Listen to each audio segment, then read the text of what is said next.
Selamat siang Ibu dan teman-teman. Kembali lagi bersama saya Nirmala Pesariwu NIM 102024011 dari Prodi Manajemen Informasi Kesehatan. Dosen pengampu Ibu Pemarida Simbolon SKM MKes. Mata kuliah Biostatistika. Dan saya di sini akan menjelaskan tentang variabel penelitian lanjutan dari video saya yang menjelaskan variabel penelitian kemarin. Pada video sebelumnya, saya sudah menjelaskan dua jenis variabel penelitian. Sekarang saya akan menjelaskan tiga lagi dari jenis variabel penelitian. Apakah itu? Yang pertama, yakni variabel intervening, lalu ada variabel kontrol, dan variabel moderating.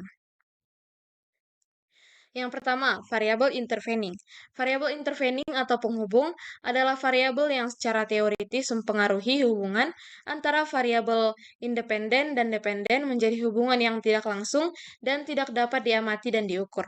Variabel ini merupakan variabel penyela atau antara yang terletak di antara variabel independen dan dependen, sehingga variabel independen tidak langsung mempengaruhi berubahnya atau timbulnya variabel dependen.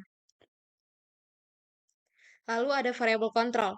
Variabel kontrol ini merupakan variabel yang dikendalikan sehingga pengaruh variabel bebas terhadap variabel terikat tidak dipengaruhi oleh faktor luar yang tidak diteliti. Fungsi dari variabel kontrol adalah untuk mencegah adanya hasil perhitungan.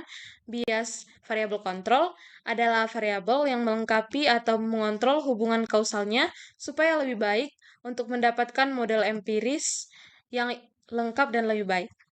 Variabel kontrol digunakan untuk mengontrol hubungan antara variabel bebas dengan variabel terikat, karena variabel kontrol diduga ikut berpengaruh terhadap variabel bebas. Selanjutnya, variabel moderating. Variabel moderating ini adalah variabel yang dapat memperkuat ataupun memperlemah hubungan langsung antara variabel independen dengan variabel dependen.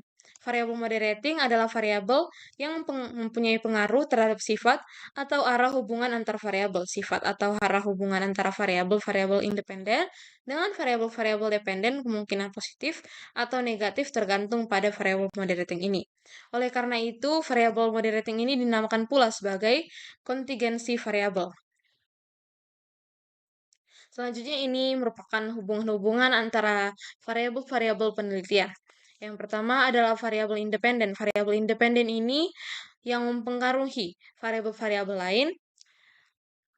Lalu ada juga variabel intervening yang menjadi perantara.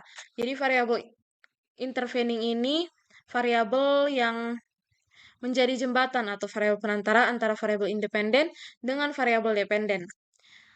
Variabel intervening ini tidak selalu ada, tetapi berguna untuk menjelaskan mekanisme pengaruh.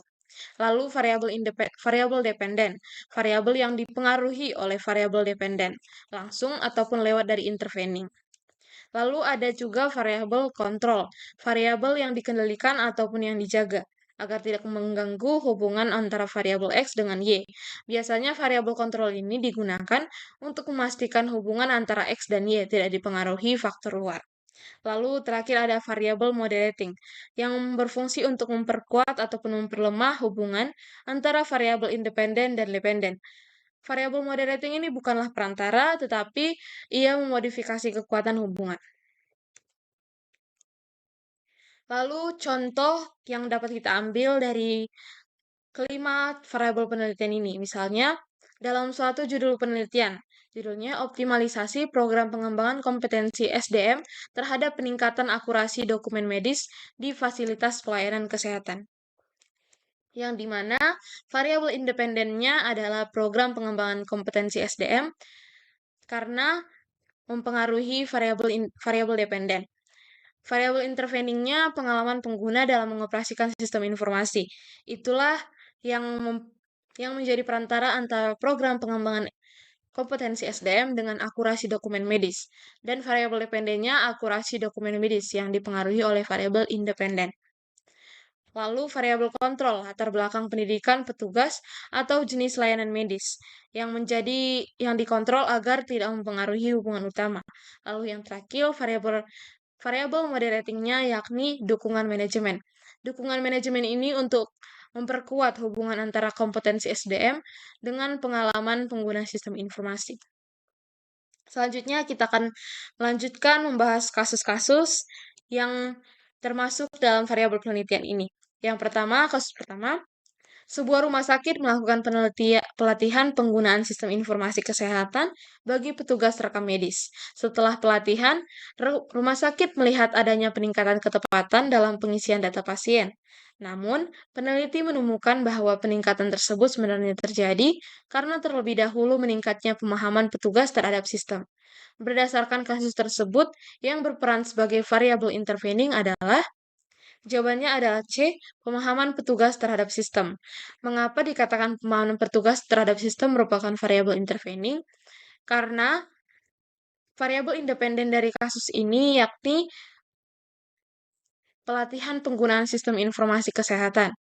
Lalu, variabel dependen dari kasus ini yakni ketepatan dalam pengisian data pasien. Maka, perantara antara variabel independen dengan variabel dependen yakni pemahaman. Maka pemahaman petugas terhadap terhadap sistem berfungsi sebagai variabel intervening atau perantara antara pelatihan dengan hasil. Lalu selanjutnya kasus yang kedua. Dalam penelitian tentang hubungan antara penggunaan sistem informasi rawat jalan dan kecepatan pelayanan pasien. Pasien mengabaikan jenis layanan gigi umum dan spesialis. Ternyata, jenis layanan mempengaruhi kecepatan pelayanan. Dalam kasus tersebut, jenis layanan yang seharusnya dijadikan sebagai D. Variabel kontrol. Mengapa? Karena jenis layanan bukan tujuan utama yang diteliti, tetapi bisa memengaruhi hubungan antara sistem informasi dan kecepatan pelayanan. Oleh karena itu harus dikendalikan atau menjadi variabel kontrol. Lalu kasus yang ketiga.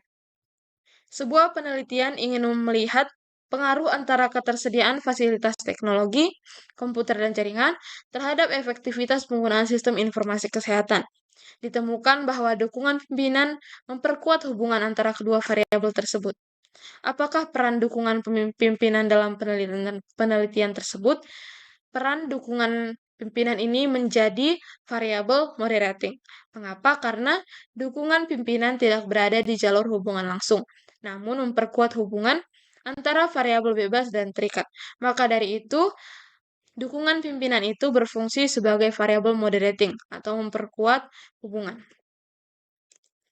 Sekian penjelasan dan pembahasan kasus dari saya. Terima kasih sudah memperhatikan.